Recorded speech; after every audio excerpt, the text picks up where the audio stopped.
अप्रतिबद्ध विहारी, प्रबुद्ध प्रज्ञा के धारक, पुरुषोत्तम, परम पिता परमात्मा, प्रभु महावीर स्वामी के चरणों में हृदय के असीम भावों में जो भाव विनय के शिखर पर है, अर्पित करती हूँ, समर्पित करती हूँ। आइंबिलता पराधिका दादी गुरनी जी के चरणों में कोटिशः वंदन नमन। मम आराध्य गुरनी जी के चरणों में वंदन नमन। समस्त गुरुवरिया के चरणों में वंदन। आप सभी को मेरा वंदन। दीक्षा। महाराज साहब जी का आज दीक्षा दिवस है। क्या होती है दीक्षा? आप सभी इतने समय से साधु को, साध्वियों को देख रहे हैं दीक्षा लेते हुए। उनके दीक्षा के कार्यक्रम में भी जाते हैं, दीक्षा करवाते भी हैं। दीक्षा है क्या? एक गुरु किसी साधक को दीक्षा दे रहा है। दीक्षा देना मतलब क्या? कोई संपत्ति हमें देती हुई नहीं दिख रही, कोई सामान हम दे नहीं रहे, फिर भी जब दीक्षा देते हैं उसका मूल्य कितना बढ़ जाता है। तो दीक्षा है क्या? बहुत गहरी बात है और आप सबके जीवन से तो सबसे ज्यादा जुड़ी हुई है, क्योंकि रोज आए यहाँ पर क्या होती है? दीक्षा होती है। तो दीक्षा है क्या? सामने वाला आया, उसने संसार छोड़ दिया, आपने त्याग के बड़े बड़े नारे लगा दिए, तो वो दीक्षा हो गई। यही है ना कि कोई संसारी है, उसने क्या किया? संसार छोड़ दिया और साधु का बाना पहना और क्या हो गई? दीक्षा हो गई। हो गई क्या दीक्षा? ऐसे वस्त्र बदलने का नाम दीक्षा है क्या? अभी तक आप लोग क्या समझे हैं दीक्षा क्या है? आपकी अपनी मान्यता के हिसाब से क्या परिभाषा है दीक्षा की? जब कोई गुरु किसी शिष्य को दीक्षा देता है, उसका अर्थ क्या है? क्या दे रहा है वो? गुरु के पास क्या है देने लायक जो वो अपने शिष्य को दे रहा है और जिसका नाम दीक्षा पड़ गया? दीक्षा मतलब दृष्टि। क्या? क्या? दृष्टि, आंख। कौन सी आंख? कौन सी दृष्टि? संसार को तो वो देख के आ गया, दीक्षा ले रहा है, दृष्टि ले रहा है। गुरु शिष्य को क्या देता है? दृष्टि। कौन सी? किसको देखने की? दृष्टि तो आंखें तो हम सबको मिली हुई है, जन्म से हम देख भी रहे हैं, देखते हैं। गुरु कौन सी दृष्टि देता है? क्या है दीक्षा? कौन सी दृष्टि? अपने आप को देखने की दृष्टि, कि बाहर तो बहुत देख लिया, इन आंखों से तुम देखते जा रहे हो, खुद को देख रहे हो, अपने रिश्तों को देख रहे हो, अपनी इच्छाओं को देख रहे हो। वो दृष्टि जो खुद को देख सके, उसको बोलते हैं दीक्षा। वो कौन देता है? गुरु। कौन गुरु? वही गुरु दृष्टि दे सकता है जो खुद अपने आप को देखने में सक्षम है। जो खुद को ही नहीं देख पा रहा, वो दूसरों को देखने की दृष्टि क्या देगा?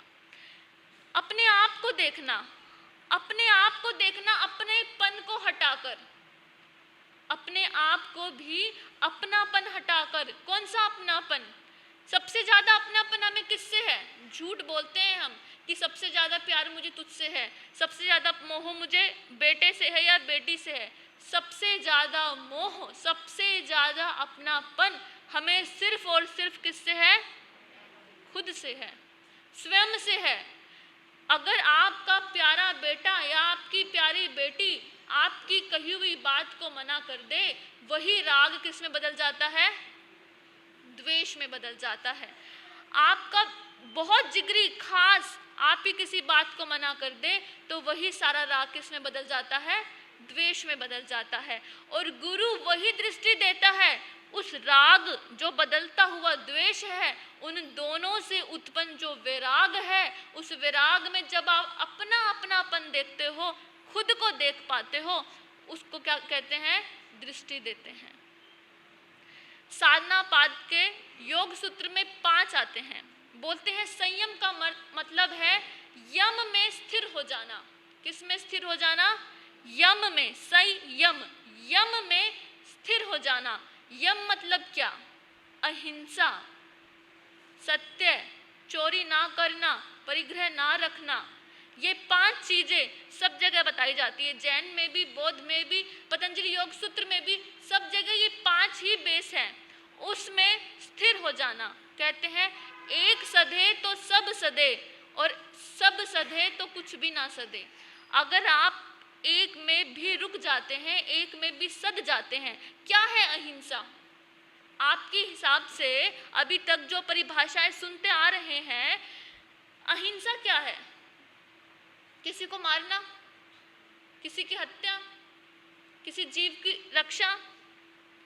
पर जब तक करने वाला शेष है, ध्यान से सुनना, जब तक भगवान महावीर कहते हैं जब तक कर्ता शेष है, करने वाला शेष है, हिंसा ही है, अहिंसा नहीं है। जब तक कर्ता बचा हुआ है कि मैंने इसको बचाया, मैंने इसकी रक्षा की, ये मैं क्या है? पूरा का पूरा। जीत किसको रहे हैं? 2 मार्ग हैं, एक हिंदू और एक जैन। हिंदू जैन को हटा के देखो। हिंदू का मार्ग क्या है? तू मेरा सब है, ईश्वर तू मेरा सब है, मैं तुझे समर्पित होती हूँ, मैं तुझ पे जाती हूँ, जो है तू है। महावीर का मार्ग क्या है? मैं, तू हटा दिया, मैं, जो है मैं है। मुझे खुद को देखना है, मुझे खुद के भीतर जानना है। ईश्वर जैसी कोई चीज वो मानते नहीं, लेकिन जिस मैं को मानते हैं उसी को ईश्वर मानते हैं। उस मैं को जीतने को ही ईश्वर मानते हैं। तो प्रभु महावीर कहते हैं अहिंसा। कौन सी अहिंसा? मैं को जीतने की, मैं को हटाने की, कर्ता को हटाने की।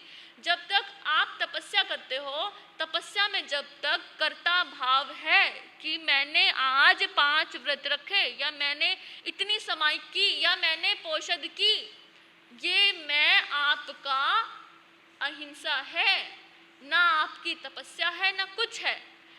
सबसे बड़ी साधना, महावीर की साधना क्या है? मैं की साधना, इस कर्ता को हटाना। जब तक कर्ता मौजूद है, जब तक आपका किसी भी कार्य में, चाहे आप किसी को दान देते हो, किसी के प्रति करुणा करते हो, जब तक आपका अपना होना बचा रहेगा, तब तक हिंसा ही रहेगी। महाराज साहब कह रहे हैं बस। ठीक है, गुरनी मैया का आज 37वां दीक्षा दिन है। मैं यही बात बोल रही थी, जो गुरु जिस दृष्टि को देता है उस, ये हमारा संयम ले लिया, बात खत्म नहीं हो गई। दीक्षा ले ली, आपकी बात खत्म नहीं हुई, अभी तो यात्रा शुरू हुई है।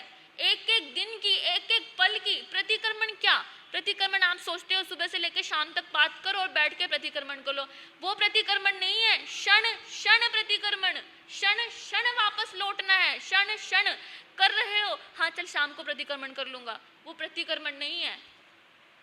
ये जो गुण पूरे जीवन में लगते हैं, वैसे गुण मेरी गुरनी मैया में सहज उपलब्ध हैं। वो सहज ही ऐसी हैं। क्रोध उनको बहुत कम आता है, बहुत ही कम। ईर्ष्या उनके अंदर नहीं है, मान पाने की लालसा उनके भीतर नहीं है। जो चीज हम साध रहे हैं, इस चोले को पहनकर साधने की, मैं को साधने की कोशिश करते हैं ताउम्र, वो गुण उनमें स्वयं अपने स्वभाव में स्थित है। ऐसी मेरी प्यारी गुरनी माँ है, खुद तो संयम के पथ में आगे बढ़ी और हम सबको, हमारे पूरे परिवार को इस पथ पर आगे लेके आए। आपका बहुत बहुत धन्यवाद करते हैं। आप ऐसे ही प्रेम बरसाते रहना। धन्यवाद।